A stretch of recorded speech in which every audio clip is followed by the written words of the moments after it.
The Fremen of Frank Herbert's Dune universe are one of the most iconic and culturally rich groups in science fiction literature.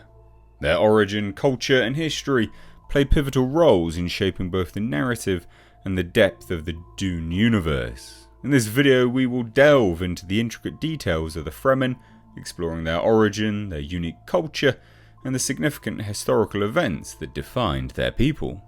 The origin of the Fremen. The Fremen, or Fremen, origin can be traced back to the Zensunni Wanderers, a group of religious dissidents who fled persecution in the universe's distant past. The Zensunni faith was a syncretic blend of different religious and philosophical traditions, making them a unique and spiritually diverse group. Driven by their beliefs and the desire for freedom, they embarked on a centuries-long odyssey through the stars in search of a new home. Their migration eventually led them to the arid desert planet of Arakis, also known as Dune. Arakis was a harsh and unforgiving world, characterized by vast deserts, extreme temperatures, and, most importantly, the only known source of the spice melange, the most valuable substance in the universe. This inhospitable environment became the crucible in which the Fremen would forge their culture and identity. Fremen culture. The Fremen's culture is deeply intertwined with the hostile environment of Arakis. Water, the planet's scarcest resource, holds immense significance in their society. The saying, "water is life," encapsulates their reverence for this vital element. To preserve every precious drop, the Fremen wear complex body filtration systems known as still suits. These suits not only provide protection from the desert's harsh conditions, but they also recycle and conserve moisture, allowing the wearer to lose only a thimbleful of water per day. Additionally, the Fremen use specialized headgear, masks, and nose plugs to further minimize moisture loss. They have perfected techniques to adapt to the desert, such as rubbing the juice of the creosote bush on their hands to inhibit perspiration. The Fremen's strict adherence to water conservation is a testament to their resourcefulness and resilience. Polygamy is commonplace in Fremen society, with prominent men often having multiple wives and children. This practice is not merely a reflection of patriarchal norms, but also a pragmatic response to the challenging environment. Multiple wives and large families contribute to the Fremen survival collective strength. The Fremen live in sieches, patriarchal collectives led by a naib, who serves as both a leader and spiritual guide. Each siege is nestled within one of Arakis' rocky formations, providing natural protection from the elements. And collectively, all Fremen belong to the Ikhwan Bedouin, a broad brotherhood that transcends individual sieches. The Reverend Mother, a figure created after drinking the water of life and sharing the regurgitated bile with her siege members, plays a vital role in their spiritual life. Historical significance.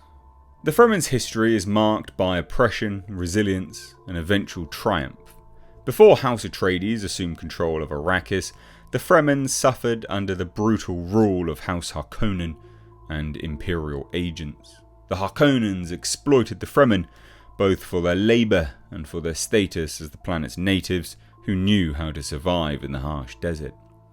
Everything changed when House Atreides, led by Duke Leto Atreides I, was tasked with governing Arakis. Initially distrustful of outsiders due to their history, the Fremen eventually formed a bond with Duke Leto, thanks in part to his even-handedness and generosity. The Duke's ambassador, War Master Duncan Idaho, furthered their alliance by gaining the Fremen's trust with his martial skills. However, when House Harkonnen and the Corrino Empire invaded Arakis, House Atreides went renegade and sought refuge with the Fremen. The adoption of Duke Leto's son, Paul Atreides, and his mother marked a turning point. The Fremen recognized Paul as their prophetic saviour, the Muad'Dib, and followed his leadership in engaging in guerrilla warfare against Imperial forces. The Fremen's formidable fighting abilities, honed through years of surviving in the harsh desert and resisting the Harkonnens, made them a force to be reckoned with. They proved superior even to the Corrino Sardaukar forces, and within 12 standard years, they overran the Imperium. Paul Atreides' ascension as Emperor ushered in a new era for the Fremen. They transitioned from a people perpetually harassed by the Corrino Empire to becoming the foot soldiers of the Atreides Empire and Paul Atreides' powerful jihad. However, as time passed and the terraforming of Arakis changed the planet, the Fremen's cultural impact began to wane. By the time of the God Emperor's reign, they had become museum pieces, their ancient traditions diluted into honorary forms. Cultural identity and adaptation. The Fremen's identity was shaped by their relentless fight for survival in the unforgiving desert of Arakis. This brutal environment demanded frugal use of energy and resources, especially water, as well as combat knowledge to protect themselves from external threats. Their society placed a strong emphasis on communal living within sieges, with naibs as leaders and spiritual guides.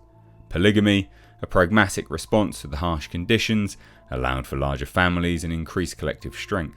The Reverend Mother's role was crucial in preserving their spiritual heritage. Water remained central to Fremen culture, and water conservation was paramount. The stillsuits they wore became emblematic of their way of life, allowing them to thrive in the arid desert. The Fremen's relationship with water was so profound that even in death, they were rendered down into water, reinforcing the belief that water belongs to the tribe. Their deep spirituality, rooted in the Zensunni faith, adapted to the harsh desert environment and incorporated the sandworm, or Shai Hulud, as a physical manifestation of a god. Prophecies played a significant role in their faith, and their beliefs were exploited by various factions, including the Bene Gesserit.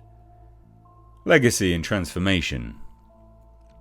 Over time, the Fremen's cultural identity began to erode, particularly after the terraforming of Arakis. They became less distinct and more integrated into the larger universe. The events of the scattering and the rise of the honoured Matri further diluted their traditions. However, a few individuals, like Shiana, continued to uphold some of the old Fremen attitudes and traditions.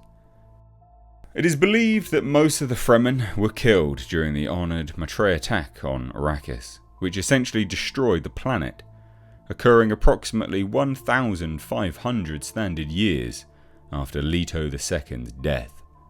Their long-standing fight for survival had defined their cultural identity, but it ultimately met its end with the devastation of their homeworld. In conclusion, the Fremen of Dune are a complex and multifaceted group with a rich origin, a unique culture rooted in their environment, and a history marked by oppression and eventual triumph. Their story is one of resilience, adaptation, and transformation, making them a central and unforgettable element of Frank Herbert's masterpiece.